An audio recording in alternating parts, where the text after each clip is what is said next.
This is my complete guide on how you can become a digital marketing data analyst and possibly, depending on the job, work remote, live a great life, have a great salary, and then just have a great time doing what you do. So, who am I and why should you trust me? My name is Will, and I've worked for over 8 years in the digital marketing sphere. For the first 5 years, I worked at a performance marketing agency specialized in helping people grow their sales and leads through a bunch of ad performance types of tasks and SEO tasks. We're talking pay-per-click, Google ads, Facebook ads, you name it. And then I transitioned for the next 3 years to become a digital marketing data analyst, which is a subset of a data analyst that focuses on helping people capture, report on, customize, and visualize digital marketing analytics so that leadership can see custom metrics and identify key insights to make important decisions. So without further ado, how did I get here? And yes, it is something where I was able to travel and work remote for my second job. So it really has afforded me freedoms and luxuries that most of the world has never experienced, and most of human history has not allowed ever.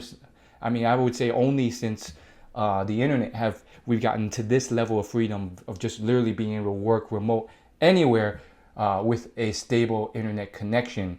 So without further ado, let's get into just how you break this out and how do you get to that level where you can get that skill set and get that job, or maybe even turn this into a freelance side hustle. So first and foremost, to really get to the level I'm at, you need the skills. As Charlie Munger once said, to get what you want, you have to deserve what you want. So of course, I think I need to say this. It sounds obvious, but I need to say it because I have run across job candidates, being on both sides of the hiring table, who I have the sense, at least partially, they believe that they could just kind of finagle their way throughout life without ever really mastering the technical skills needed to get the job done. And so I think that's not the right approach. Like, why would you try and fake being a plumber and then thinking that you don't know how to fix plumbing, but you can finagle your way through life pretending and telling people you can fake plumbing? It's kind of like that meme that came out about the person who was pretending she knew sign language and then she got caught during her job. That's only going to last so long before you're caught. So the point being, you have to get these skills. And yeah, I would say sometimes the skills look kind of intimidating from afar. But trust me, the amount of time and effort it takes to learn these skills, assuming you have some decent intelligence, it's probably not as difficult as you think. In fact, you're probably going to spend more time and resources working on a master's degree for 2 years, or a PhD for 4 years, or a MBA for 2 years. Those types of graduate degrees are going to take more resources and energy than to learn the skills needed for you to do your job, just based off my experience. So if you can do that, or if you're considering that, then why not learn a lot of these things for a fraction of the cost? I've done videos pointing to how you can learn and self-teach yourself a lot of these skill sets for a really affordable cost. There's courses on Udemy for anywhere from $40 to $80 that are really solid and can really teach you a lot of the fundamentals. Contrast that with trying to buy a graduate degree and then studying and dedicating years of your life to something like that in the hopes that it will help you get a job. Now, I'm not saying that that is useless. I've done informational interviews with people where they said that they admit they will kind of give someone a bit more of an edge if they see someone has a graduate degree on. But just keep that in mind. It's not always the right choice of investment of time and resources to make. In fact, I literally got a person who reached out to me not long ago, and he said, "Hey, I've been watching your videos, and I was seriously considering going to graduate school for a marketing degree because I wanted to pursue data analytics. And I told him, it's not necessarily a bad option, but I will tell you that a lot of, maybe the majority of the data analytics managers and people I know, they did not have graduate level degrees in any of this stuff. They simply kind of worked their way up. I really do think this is something that is doable. It's not going to be easy, don't get me wrong. It's not like you can goof off and just learn these skills, but check out my other videos where I've outlined in detail the big categories of skill sets you need to get a job like mine, and then how you can get a lot of those skills and self-teach yourself, a lot of them through online courses that are fairly affordable, or free YouTube videos, or some of these marketing tools have their own academy sections on their websites that offer free courses. But then I really do think that you need to get out of theory land and into practice land. And that's really the biggest differentiator I see between kind of newer young grad type of candidates versus older candidates that have that experience and technical skill that we want. A lot of the younger candidates, they may have read some material, maybe they took an undergraduate course in marketing, and then they said a lot of things that were kind of based more on theory, and you could see that when you give exercises during the job interview process or you interview them. And so to get out of that frame of, oh, this person is more naive, they only understand the theory, to, wow, this person really knows the real deal behind these tools and skill sets and knows how to do things, is actually getting out there and getting experience. So how can you do this? There's multiple ways. One of my favorite ways is using a stepping stone job at an entry-level agency. A lot of these agencies will give you hands-on experience where you're paid and trained to learn a lot of these tools and a lot of these skills, including soft skills that are often overlooked, like client communication, and using that effectively to succeed for that company, of course. But you can use that later on if you decide to depart that company. And that's a fantastic way to get all these skills, because when you're in that environment with a group of coworker peers who know what they're doing, they'll tell you stuff like, oh, you don't need to know all this stuff, we never use it, or oh, these features are most important, you'll be in here most of the time. Those are things that you don't really pick up when you're watching someone's Udemy course, or you're just self-teaching yourself, because it's all theory. And then only in reality, when you realize certain like nuances, like, yeah, all that stuff, all those features that this tool released and this course taught about, no one really uses those things in practice. So you can realize what to emphasize and underemphasize, and then what metrics matter, which metrics don't. You're not going to get that just on your own. So I really do think some level of real-world experience is important. There's a couple other ways of getting that. You can start a side hustle, like a freelancer type of business, and then try and do part-time or full-time work, freelancing and helping different clients.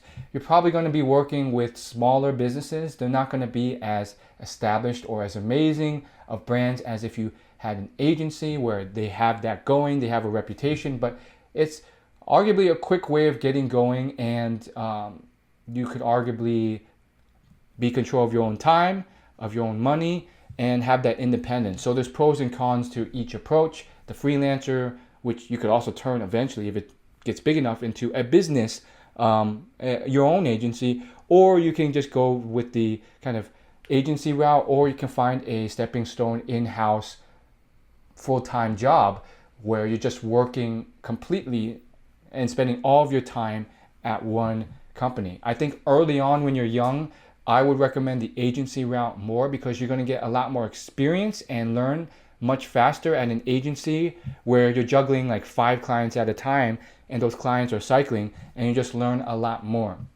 So what categories of skills should you focus on? Well, here are the big buckets again, but like I said, check out some of my other videos where I go much more in depth as to kind of how to learn some of these skills. But one big bucket is web analytics tools. Another big bucket is programming languages, predominantly SQL. Another big bucket is data visualization tools like Tableau, Google Looker Studio.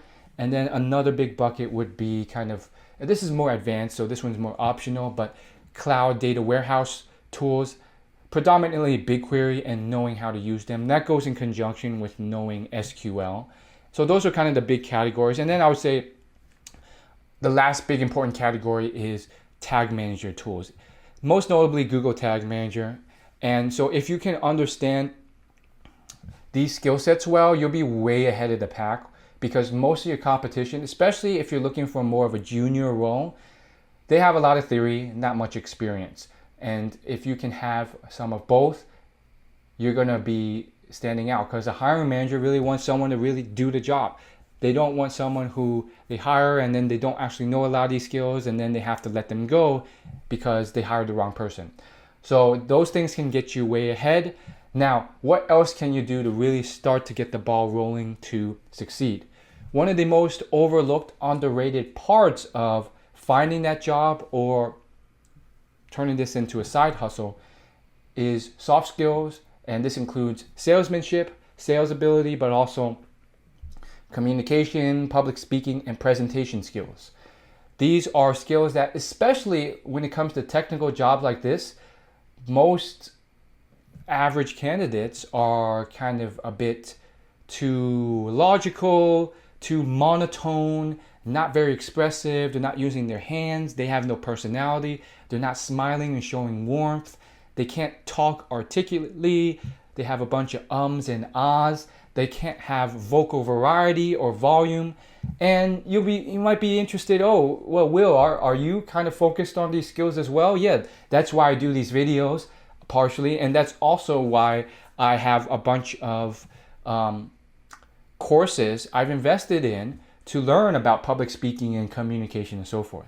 I'm not saying I'm an expert, but I will say I'm probably better than the average candidate, because they believe that their technical skills alone will kind of win them through. But if you are that monotone guy with the serious kind of boring monotone face, like you have a deer in the headlights look, and you're talking like this in a repetitive fashion and you're unaware of it, what do you expect's going to happen? You're going to be passed over, because people work with other people, whether you're in a company or not, and whether you're working a technical job or not. And people like to work with people they enjoy being around. And so all these skills really matter. In fact, if you take it to the extreme, this is why some people, especially like salespeople or communications people, are ones who can get these jobs and then hold on to them even though they don't have much technical skill. You want to have both, and that's why you want to check out a lot of different influencers, courses, programs that can teach you this type of stuff too. So that when you're selling yourself or your services in a sales call or in a job interview, which is a sale of yourself, you can do it effectively. And that's honestly why a lot of people just flounder in interviews. They just have no social skills, or they think they do, but they're blind to how bad they're being. Okay, so now you have both of those parts. I guess the final key to this is the job opportunity or job application process. And this is a whole video on its own. I've actually done other videos about this, so check those out. But I go much more in depth in those videos about how you can get around this trap of the black hole of doom, where you're just sending resumes and applications like spam. You're sending 10 a day, and you've been doing this for weeks or even months, and you're not even getting any responses. And this person is just too focused on a strategy that most people do, but is just not effective, which is relying on quantity over quality, and then doing a lot of work through a low effort strategy way.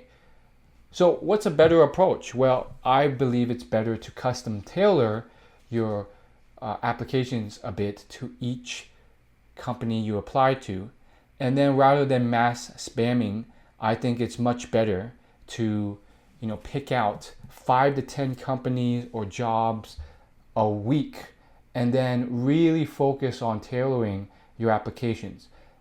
While you can send through the front door or through their website, which I recommend you do, while you're doing that, you also want to do what's called natural networking. This was penned by Ramit Sethi, who is a career and personal finance expert. And the basic idea here, which I learned through his course, is essentially identifying a way where you can build some rapport, build some connection with people associated with the company. And I cover it in much more detail in other videos, but the long and short of it is you really need to see how else you can get to them beyond the front door. Once you have the skills and all this stuff, it's sometimes, like it or not, worth it to have a connection into the organization. I used to think that this was a bit unfair and that there was nepotism or something, but at the end of the day, it's not even like they know you or there's that much favoritism. I've used this approach where I literally didn't know the person and then I reached out, and then through a 10-minute informational interview that turned into a 20-minute interview, I was able to build a decent amount of rapport with this person. And even though we're not associated in any way, we didn't go to the same school, we didn't live in the same area, they were kind enough to see something in me, which I really appreciated at the time where I was kind of desperate to find work. And through that, they were able to kind of do things like pinpoint technical skills I can improve, how I could tweak my resume, and then even refer me to a job opening that was available and put in a good word for me. And those things can make all the difference. Sometimes just that little edge gets you from maybe the bottom of the last 10 job candidates that they were considering to the top of that pile. And so really, I think it starts with mastering LinkedIn. I think that's one of the key approaches, but really you can do it many ways. Some people just kind of send a Facebook status or an update, or just letting their whole network know that they're interested in these companies or these types of companies, and then see if their network knows anyone who knows someone who's willing to set up a coffee date, where once again, you're not pitching for the job. That's a huge subtle mistake, but you're actually trying to identify and build some rapport, but also learn more about the company and job title. If they think you're worthy, they will naturally refer you to the job anyways. I think that's a huge mistake, huge nuance that's missed, which is where they're literally just trying to get the job and they're making it clear throughout the whole process. That's how you get a rejection for a coffee date or informational interview. So with all that being said, I really think that once you have those 3 pieces where you have the technical skills, you have the soft skills down, and then you have the ability to network properly. And for me, it was really through LinkedIn where I found anyone and everyone where I wanted to reach out to through the dream jobs or companies that I want to work for. That's where you can kind of start to see the ball rolling and then start to get some leads and some traffic and then eventually some actual jobs under your belt. There's all sorts of nuances in each of these that I'd love to cover in another video, but this video is getting really long, so I'm going to cut it here. But I really want to ask you what you want to hear next. Leave it in the comments. There's stuff I didn't cover yet, like the details of how to reach out on LinkedIn. In fact, I cover a lot of these exclusive things within my free newsletter. I also give free gifts in there, like free coaching calls to help you get to where you want to go, whether that's a side hustle or full-time job in data analytics. But hope you like this video, like and subscribe, and join that free email newsletter.